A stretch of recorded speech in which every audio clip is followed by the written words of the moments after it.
You're listening to The Luxury Item, the podcast on the business of luxury and the people and companies that are shaping the future of the luxury industry. Here's your host, Scott Kerr.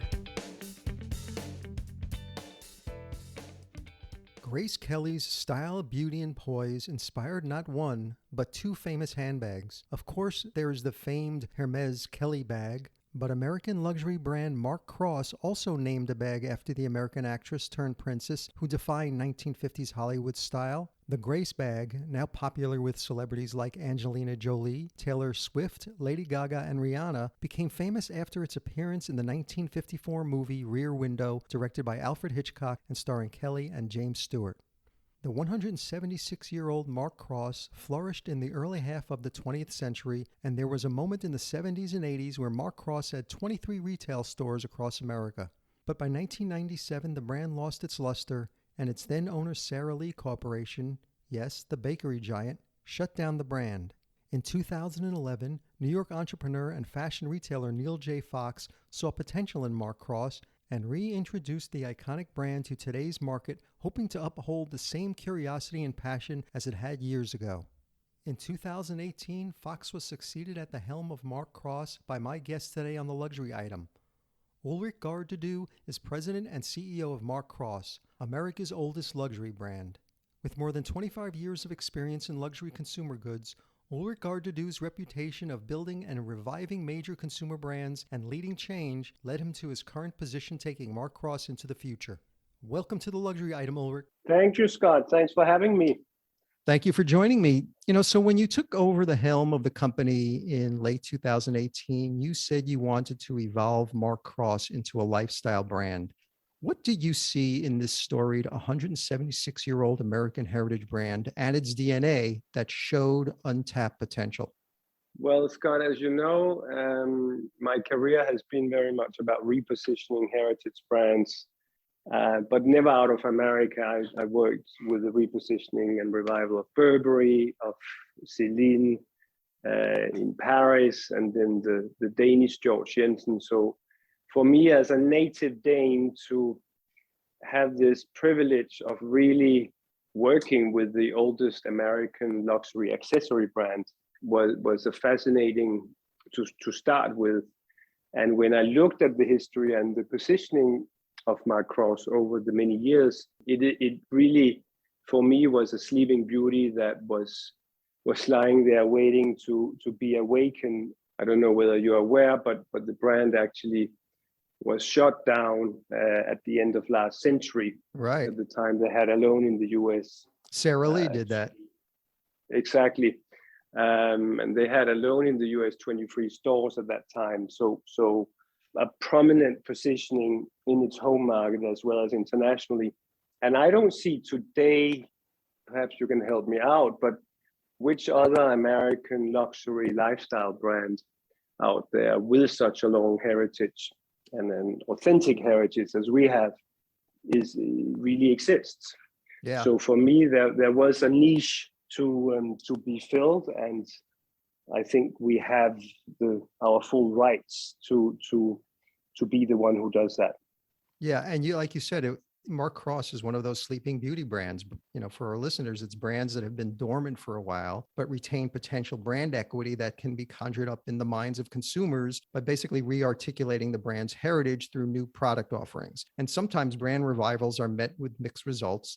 So what is your revival strategy around a heritage brand like Mark Cross? Well, very right what you're saying, because I think some heritage brands deserves to be revived and to have a relevance to the consumer out there today. Some don't. But when I look at Mark Cross's heritage and history, there have been moments that I think are more relevant than ever, actually, to the consumer today. So very briefly, because it's interesting to think about what those are. And the most important is, of course, the Hitchcock moment with Grace Kelly, where she's opening this beautiful Mark Cross bag. And that was a key moment for the brand. And then there was the Sarah and Gerald Murphy, the owners in the 20s of Mark Cross that really was heading up the lost generation at the time and surrounded by the most incredible artists, Hemingway, Fitzgerald, Picasso, etc.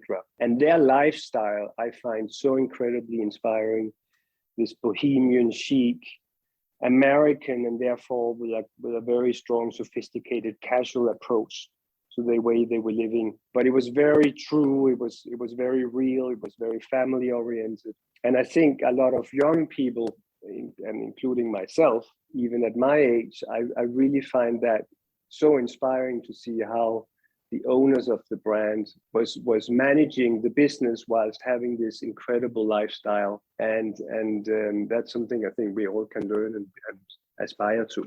And consumers' expectations, no question, are much higher now for heritage brands than with new brands. They kind of have room to fail. But a luxury heritage house may need to take its time to establish what it wants to be and where it wants to go. So are you looking to take more of a slow burn approach with Mark Cross? It's a good question. I think slow pace is difficult in today's world. I think there are a couple of approaches to that. I think from a product development point of view, we can have a pace that is slower than kind of fast fashion. And more younger and contemporary brands. We have, a very clear line between what we call our core, our icon products that we keep editing and that we keep renewing, and then the percentage of what level of newness that is needed every season. So I think that's a great benefit, that we can take the time to develop new product, but do it in depth and not do too much of it, whilst we continuously leverage on our strong heritage products. But then the digital era that we all live in, of course, makes us in living in a very competitive environment. Right.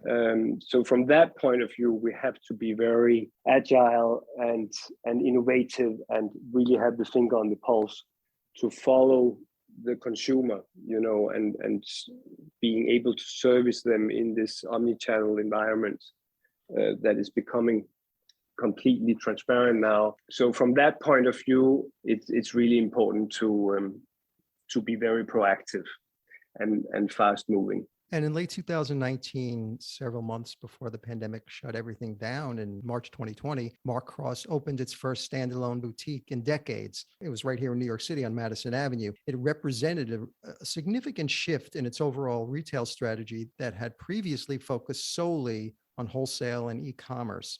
What role do you see the physical store playing in the overall strategy?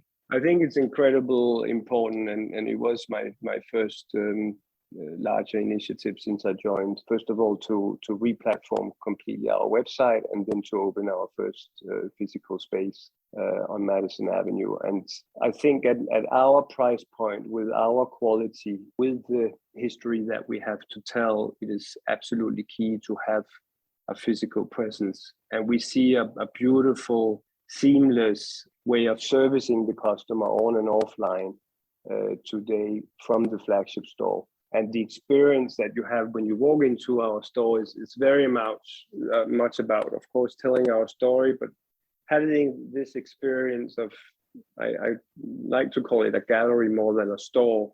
So it's really about accommodating, the artist in residence that we work with, to constantly have a new visual aspect of the brand that hopefully is engaging and inspiring. And that's very, very important. And the touch and feel of a product of our quality is very, very important. What are you hearing from customers now that are coming into the store? What are they saying? I mean, two major reactions. One is, wow, fantastic, you are back. Because a lot of people will remember our flagship store from the Fifth Avenue location that was shut down in the 90s. And I'm really thrilled to see that we are back in a modern and a new way. And then a new customer coming in, discovering Mark Cross, not only domestic, but also internationally, being very excited about, our rich history and our beautiful products. Spurred on partly by the pandemic, many luxury brands started leaning heavily into heritage. and people appreciate the safety and prestige of heritage. And heritage can convey a return to the past, and that can be emotionally soothing. Did Mark Cross turn up the heritage messaging during the pandemic? It's a good question. I think in the revivals or repositionings of heritage brands that I've been part of in my career, I always find the biggest challenge of telling your story but not sound like a history book. Right. And finding that balance, merged with relevance and newness and excitement. I do think the pandemic kind of have accelerated some trends that were already in motions, and this growing antipathy towards fashion related waste has really been accelerated, which I find very positive. Hence a great opportunity for us to insist on our beautiful history and our very beautiful quality. All our products are made out of beautiful craftsmanship based in Italy, and that exquisite quality mixed with our heritage have been points that we very much include in our messaging, and then merged with a more modern and more dynamic messaging at the same time, which you perfectly can do. I mean, I often compare the period that we have lived in the past 2 years and to a certain extent still are living in, to the financial crisis in 2008. At that time, I was the CEO of George Jensen. At that time, similar to what we are seeing now, consumers returned more quickly to that quality, timeless goods or products expression rather than fashion forward pieces. And we see that to a great extent. People who comes in literally and say, I want to buy a Mark Cross bag because it's such an incredible investment piece. It's minimalist in its own way, and it kind of has this last forever. So the value proposition that we stand for, making high quality and understated timeless design, is more relevant in my point of view than ever. And we see that very much also with a younger consumer. And Mark Cross was just starting a new chapter when COVID hit, and you were very focused on building a consumer-centric digital-first strategy at the time. So when the virus started ravaging New York and closures were imminent, how did you start rethinking your business model and digital strategies? Well, thank God we had already started our execution of that strategy, which helped us tremendously. So as I mentioned, we had already completely replatformed our website. So that obviously was of great help to service the customer online. But then we also found ways to service the customer with the level of service that we can offer in our own flagship store, digitally and virtually. So tapping in, for example, to a software like Hero, and that service where your sales staffs in the store can virtually service your customer and via WeChat or other devices. And with that, we have seen and are still seeing an incredible success. Hero is one out of many offerings out there, but that has been a good example of how we have embraced new ways of servicing the customer also during the pandemic. Did you have to retrain the sales associates? Yeah, there have been a certain level of training necessary, but for me, when I joined Mark Cross with a new hired leadership team, it has very much been in our culture to have the digital aspect embedded in our strategy and the way that we service the customer. You said on another show that Mark Cross is targeting both millennial Henrys, and for listeners, that stands for high earners, not rich yet, and Gen Z. It seems social currency is what rules their brand choices. Being authentic isn't enough. How does Mark Cross lean into its rich heritage yet participate in the larger cultural conversation? I think it's very important to continuously define what luxury means and what luxury heritage products means. And for me, a luxury product is having another function just beyond usage, which is about the emotions. Right. When it comes to it, a bag is a bag. So it's more about what gives you pleasure And I think very much for the audience you're just describing, whether we call it Henry's or the Gen Z, it's less and less about what they have, but more about who they are as an individual. And I think that's very important for us also as a heritage brand, again, to give it that authentic messaging when we market ourselves with a great quality price ratio product, but at the same time making it super relevant and functional in defining what that person is about. A way that we do this is very much engaging with upcoming artists. So, and again, similar to what I mentioned about Gerald and Sarah Murphy, who were surrounded by the greatest artists of the time. I feel that it is kind of in our DNA to continuously support the artists as they did back in the time. And with the artists in residence program, we are dealing with all type of diverse, multicultural artists that comes in and give their point of view of our brand and help us continuously in making the brand exciting and innovative, and also brings in communities of new potential customers that we perhaps wouldn't have had if we didn't collaborate and support these young artists. Do you think it's helpful that many young customers are not familiar with the Mark Cross brand? I like to turn things into a positive. I think it's a great opportunity, but obviously it also demands that we are very proactive in terms of our messaging and how we reach that new customer. So there's an educational process that, of course, demands investment and demands us to tap into new communities. And that's why it's so important that we also, through collaborations and partnerships, work with people who can support bringing our great story out to this new audience. And one way Mark Cross is targeting younger audiences is jumping into the resale economy. You launched a dedicated vintage platform, a first for a luxury handbag brand, and taking control of the authentication process. You also recently launched a section on the Real to sell vintage handbags. Are you happy with how your resale strategy is going so far? I was super happy and somehow, proud, but at the same time surprised that we were the first luxury accessory brand who launched our own vintage website. So it's a section of our website where we trade vintage products.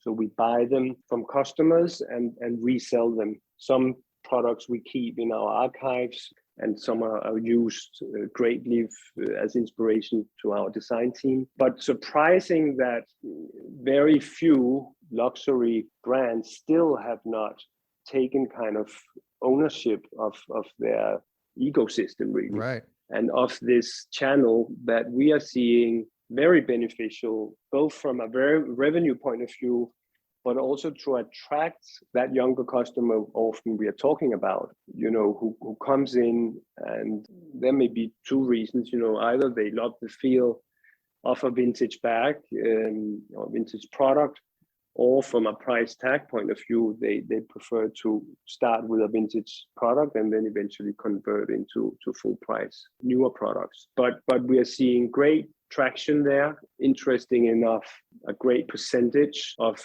our vintage web users are ending up buying products at full price, about 20%. Because I was going to ask you if it was cannibalizing any of the new bags. I haven't seen that. At the contrary. We're seeing a great, and can obviously measure that, traction to the vintage website, which ends up converting at full price. I definitely think it's the way forward, but as you referred to, we are also dealing with third-party channels within the vintage.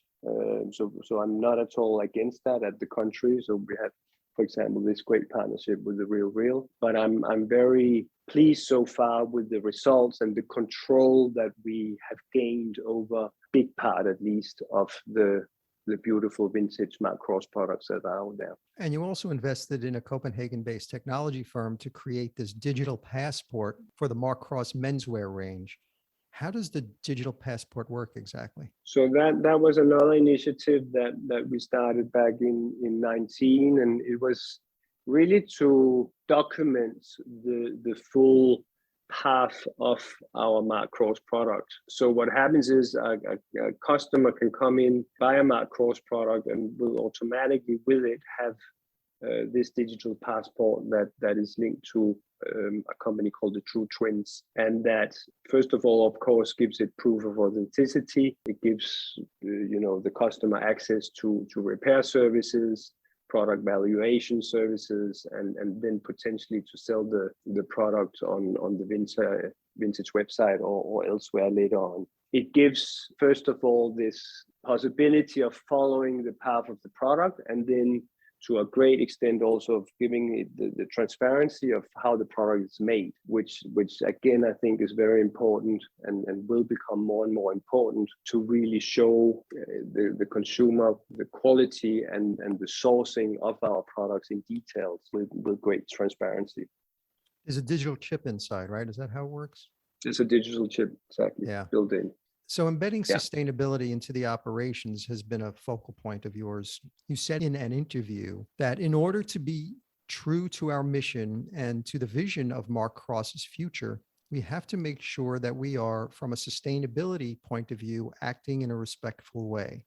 What did you mean by that? Well, we have always been a brand that cares about sustainability, but big differences in last century, you really didn't talk about it. But the way that we are and always have been kind of supporting a slow fashion cycle, making quality, long-lasting, timeless products in itself, you can say, is a great way of being respectful and sustainable. So that longevity that our products represent and the inherent resale value of each of our pieces are both very important assets to our value proposition. And that's something that we continuously work on through the right sourcing of our products, and that will always be in our DNA. I believe very much also in the way that the consumer perceive the Mark Cross brand. That is very, very healthy and becomes in its own way more and more relevant in today's world. And more fashion brands are championing animal leather alternatives like mushroom leather. Are you exploring possibly using vegan alternatives to future products? We're very much looking into that. We will be announcing next year some exciting developments within that arena. It's still early stage. I think there are a lot of both on the vegan side, but also on the lab leather side, there's a lot of experiments being done at the moment, and we're talking to some of the specialists within that arena. So as soon as we feel that the time is right and that we kind of can tick all the boxes in starting to trade in this arena, we will absolutely do it. It will for sure be an important part of our future product development. Early December of last year, right around this time, Mark Cross made its debut on Amazon's invitation-only luxury stores platform with a holiday gifting guide. Other high-end brands were on board with the platform as well. And even though Amazon is the dominant force in e-commerce, it hasn't convinced many luxury brands to join in on its online marketplace. Now, why did you decide to join Amazon's luxury stores? And did you have any concerns that Amazon might dilute the Mark Cross luxury brand image? So far, we don't believe we have seen any dilution. At the contrary, and that was the main reason why we joined the Amazon luxury venture, let's call it, was to get more exposure with our very carefully selected. So as you say, we launched with a gifting proposition and are continuously having a very specific edited selection of our full collection. So it's only certain products that you will find on the Amazon luxury. But at the same time, being able to use their credible data and get the exposure through this luxury platform has been very interesting for us in this relaunch of the Mark Cross label. Are you still on the store? Yeah, we're still there. And we have, again, this season, a specific gifting proposition during this holiday season period. So what can we look forward to in 2022 from Mark Cross? So lots going on. We are in February launching our latest artist in residence called Helene Nepomiasi, working out of Paris, and who has been taking our kind of crown jewel in the Rear Window iconic bag from the film I referred to before, with Grace Kelly and the Hitchcock movie. And she has taken that bag, made it into a softer version. It's a theme that is really celebrating New York, with a lot of kind of iconic symbols from New York, being it the fire stairs or the brick buildings, and created this amazing, quite small collection, very edited, but with great unisex tote bags, fun small accessories, including scarves and key rings and pendants, and really an incredible, again, hopefully proving exactly what I've been saying, that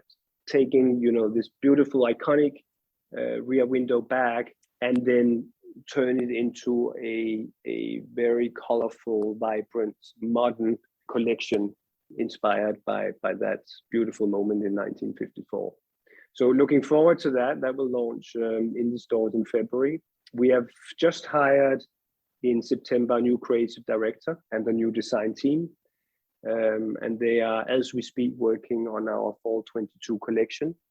And you will see a very different and new and fresh point of view of some new themes that we'll be working with within both men's and women's bags and accessories. So you can look forward to that. And again, a lot of innovation, a lot of new thinking, and working very closely with our Italian craftsmen. So very excited about that.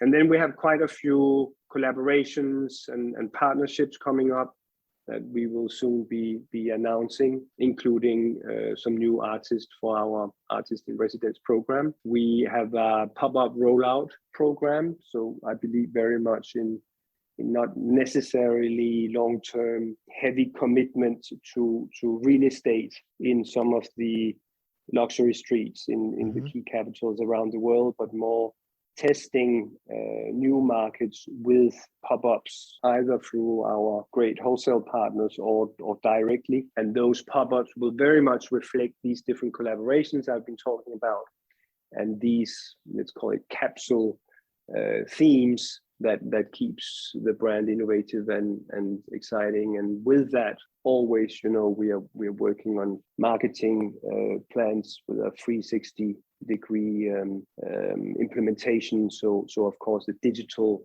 and the whole content creation side is very important in all of these launches. Do you think you'll be investing more in digital marketing next year? Definitely, both in digital marketing, but also in the enhancement of analyzing data and understanding who our customer is and who we are targeting, and becoming more and more sophisticated about our whole CRM and customer service and follow through. So quite a bit of investment will continuously go on there. And then the last important point is probably our geographic expansion, especially looking towards China, where we this year have started to plant seeds to tap into that very isolated, closed ecosystem. Are they familiar with the Mark Cross brand? They're starting to be. We are seeing great traction, and great traction is very interesting from a very exclusive, sophisticated customer who doesn't necessarily want a luxury brand that everybody has. So our kind of niche positioning is at this point a benefit to us, because we still are somehow new to the market, and somebody well educated and who understands how exciting it is to be part of our story really buys into it. And then in parallel with that, we're also seeing a much younger and person that is very much driven by social media and who's carrying our bags, influencer programs, etc., but who also sees interesting both a great traction to our icon core bags, but also to our very new bags. For example, what we'll be coming out with in the Open the Window theme this February. So it's kind of an interesting mix, but a lot of more work is going to be built into our expansion plan executions in mainland China. So Ulrik, my final question is the luxury item question, which I ask all my guests. If you were stranded on a deserted island and you could only have one single luxury item with you, what luxury item would that be? It can't be any form of air transportation to get you off that island or anything that requires mobile service so you can call somebody to get you off that island. It's just you, sand, a few palm trees, surrounded by water. What would that one luxury item be? So the island is completely deserted. Completely. Okay. Then I would definitely bring, if I had the choice, my beautiful vintage aquarelle drawing set that I was so fortunate to get my hands on.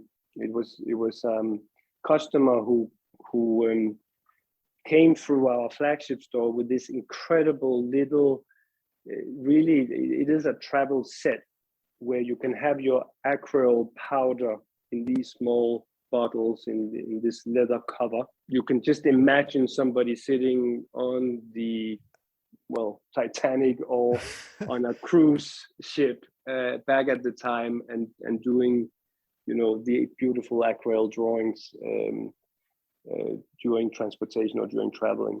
I guess that would be a very helpful thing to have to stay sane on your deserted island. Ulrik Garde, President and CEO of Mark Cross, thank you so much for joining me on The Luxury Item, and good luck in 2022. Thank you, Scott. It's been a pleasure. That's it for this episode of the Luxury Item Podcast. Thank you so much for listening. If you found this useful and entertaining, I would be really grateful if you can share it with a friend or colleague. I would love it if you subscribe so you never miss an episode.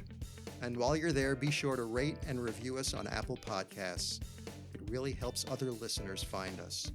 The Luxury Item Podcast is a production of Silvertone Consulting. I'm your host, Scott Kerr. Until next time.